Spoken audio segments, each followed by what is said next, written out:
এইভাবে হাতে মেখে গরুর মাংস রান্না করলে খেতে অনেক সুস্বাদু হয়। তো আমি আপনাদের সঙ্গে আজকে শেয়ার করতেছি যে আমি কিভাবে হাতে মেখে গরুর মাংস রান্না করব।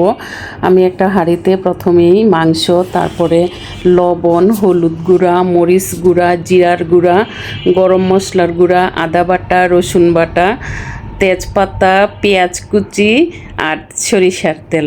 তো এখানে এইভাবে মাংসটা রান্না করতে গেলে সরিষার তেল মাস্ট দিতে হবে।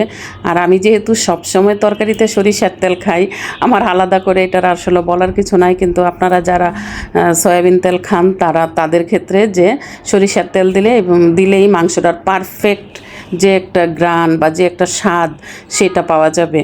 তো এখানে মাংসটার মাখার কাছেই নাকি অনেকটা টেস্ট হয়, আবার বাগার দিতে হয় না, বাড়তি ঝামেলা নাই, রান্নাটাও একদম সহজ। তো আমি সবগুলো উপকরণ একসঙ্গে দিয়ে খুবই ভালো করে মেখে নিতেছি। ভিউয়ার্স, আপনারা খেয়াল করেন যে আমি কিভাবে মাখাইতেছি, অনেকক্ষণ ধরে মাখাতে হয়।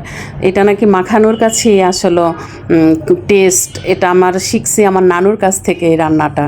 তো নানু বলতো যে যত ভালো মাখানো হবে স্বাদটা ভালো হবে, মাখার কাছেই এটার আসল স্বাদ।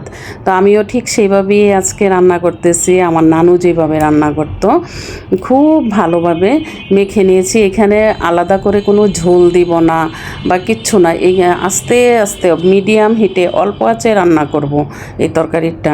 এমনকি এইভাবে মাখানোর পরে শুধু হাতটা ধুয়ে সামান্য একটু পানি দিতে হবে, বেশি না, জাস্ট হাতটা ধুয়ে যতটুকু পানি লাগে, অল্প, একদম অল্প একটু পানি, আর কোনো ঝোল দিব না।